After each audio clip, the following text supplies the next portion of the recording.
Salut à tous. Aujourd'hui, je vais réaliser un de mes plus grands rêves d'ado. Pour ceux qui me connaissent depuis 2012, vous savez que j'étais particulièrement fan des Jeux Olympiques de Londres et plus particulièrement de l'ambiance Jeux Olympiques tout court.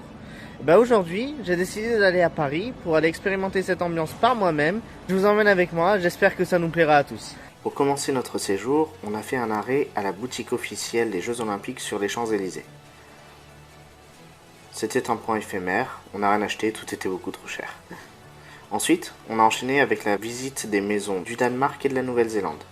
La maison du Danemark proposait même une chorale numérique, c'était très intéressant.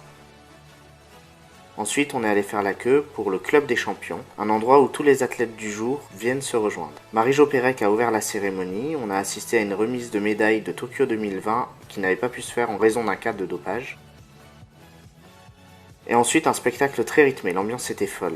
Ils ont distribué plein de goodies, après ça, il y a eu plein d'athlètes qui sont venus défiler, il y avait même des plongeuses, donc j'étais beaucoup trop content.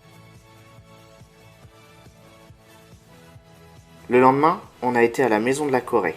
C'était très intéressant, on a découvert plein de choses sur la culture coréenne.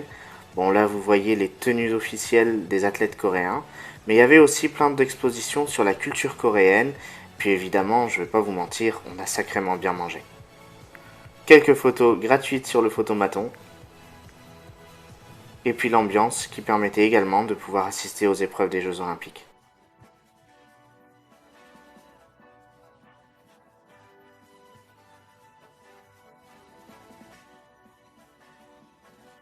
Ensuite, on a enchaîné avec la visite de la maison suisse. On n'a malheureusement pas pu y rester le temps qu'on voulait, mais elle avait l'air super intéressante. Comme vous voyez ici les tenues des athlètes suisses, qui sont des tenues recyclées.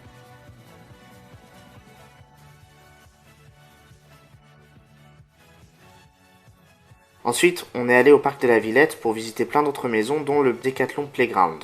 On y est resté un long moment dans l'après-midi pour se poser et regarder des compétitions de plongeon pour mon plus grand bonheur.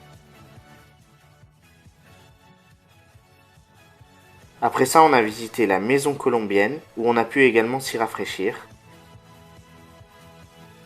La maison mongole, où on a pu s'essayer au tir à l'arc mongol. Et puis également assister à une petite exposition sur la culture de Mongolie.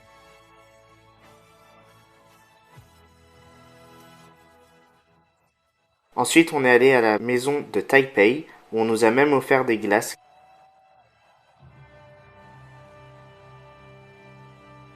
Bref, j'ai vraiment adoré ce séjour, c'était vraiment sympa. Malheureusement, on n'a pas pu assister à une compétition, peut-être la prochaine fois. Et vous, est-ce que ça vous donne envie ?